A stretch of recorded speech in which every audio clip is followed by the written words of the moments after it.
Welcome back, America. With so many people celebrating a more secure world today, I thought we'd talk a little bit about a threat on our own soil, Antifa. Over the weekend, I noticed a significant storyline emerging out of the Democrats and their friends in the establishment media that Antifa is not a real thing, it's a figment. Don't believe it. That's why the president's already been able to designate it a domestic terrorism organization. I thought we'd bring in someone who really understands the group well and also some of the Blue City's failures to counter it. He's the CEO of the Center for American Liberty, our good friend Mark Trammell. Mark, good to have you on the show. John, Amanda, thank you for having me. All right, I want you to take on this myth that the media and the Democrats, particularly this weekend, they were working it pretty hard. Is Antifa a group or is it some amorphous mythological idea of conservatives? Well, it's certainly not the latter. It's definitely an organization. You know, I think several years ago, President Biden described Antifa as merely an ideology. And that was partially true, but it's an ideology with legs. And so you see it present itself perhaps a little bit differently in different areas of the world. It's anarchist at its core. In American cities, we see it primarily in places like Portland, cities that are really run by far left legislators and executive officers. And we see this lie, right? Over the weekend, you referenced it a moment ago. You see this lie that Antifa doesn't really exist. And that's because it doesn't fit into a very convenient political narrative. You and I both know that it does exist. Through our work at the Center for American Liberty, I represent a independent journalist, Andy Ngo, who can tell you firsthand how Antifa really does exist. It was back in 2020. Andy was brutally assaulted by Antifa, not once, but twice. And as a result of that, we actually had to step in and file lawsuits because the city, being run by leftists, decided to do nothing to defend Andy as a victim. Right? So there's no incentive in places like Portland for the police officers on duty to arrest members of Antifa for their lawless, violent, chaotic behavior if prosecutors are just going to null pros the case, if they're just going to dismiss the case and they're not actually going to take them to trial and hold them accountable. That leaves organizations like ours then and private individuals like Andy to file lawsuits in civil court. We've been fighting this for about 5 years now. We have judgments against several members of Antifa, and now we're actually seeking enforcement through the courts against these individuals to hold them accountable. But the lie that Antifa doesn't exist is just political propaganda at its core. Yeah. Mark, John is still upset with me because he's never going to be able to get the image out of his head. I guess it's a nudist march protesting ICE in Portland, and it's absolutely absurd. But my concern about this is like, okay, we're either subjected to these violent protests or we're subjected to their naked bodies. But regardless, it's getting attention. Is it the right kind of attention, though? Because it seems to me that they are doing this. You know, I don't know what sane folks in the United States are gravitating towards naked people on bikes fighting against ICE? Yeah, who are they targeting? It's a wild development, right? If you like it, you're probably in the wrong. You're absolutely in the wrong. I think it's shocking to see what's going on. I mean, it's in places like Portland where this is happening, they should be arresting these people for indecent exposure.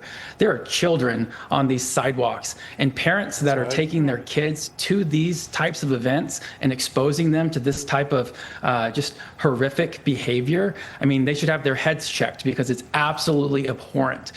Yeah. These folks should be who are taking their clothes off in this manner in streets to protest. I understand that there is something expressive here. However, the law doesn't allow them to expose their genitalia in the public streets. They should absolutely be arrested. This is indecent exposure, and it's wrong. Yeah. So you said something important in your efforts to protect Andy Ngo. You've been able to identify actual members of Antifa, begin the enforcement proceedings.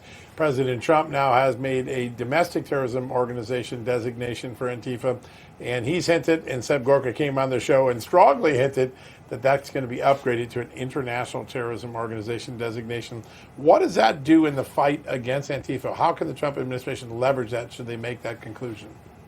Well, I think it's a really positive move forward because what the president is doing is he is giving directives to federal agencies to investigate, to disrupt, and to dismantle Antifa as a lawless anarchist organization. And that's really important because one of the targets of Antifa are a free press. So if you're going to report on the truth for what Antifa is doing, you're going to expose Antifa for what they're doing, in the shadows, right? If you're going to bring that into the light, then you're an enemy of Antifa. And so this is very good. I would actually say it's not just very good, it's great. It's a great move by this president. It's one that, if you believe in the First Amendment, whether you're a classical liberal or a conservative, any president should have done this before. And so it's I'm really encouraged that President Trump is taking such a stance today to hold Antifa accountable. And I think at the end of the day, if the American people have a clearer window as to what Antifa is actually about, and they can actually understand for themselves, make their own decisions for what's really going on, I think we're going to have a lot more peace in our streets. Yeah.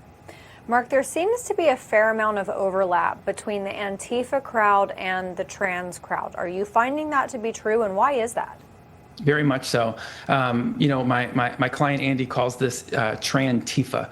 I didn't coin the phrase, but I think there's a lot of truth to it. And I think what's happening here is there's vulnerable populations of people, and that vulnerable population is being targeted by these leaders of Antifa, and they're being radicalized. And so one of the things that I'm really concerned about is this pipeline from the classroom to the operating room, transitioning kids and doing all of this without parental notification and consent. It's really a radicalization pipeline. And so this reality that there's a huge overlap in ideologies, and it's really, we mentioned a moment ago that Antifa is intrinsically at its core anarchist. It's this idea that anything is traditional has to be wrong, and so they're going to, attack it with everything they have.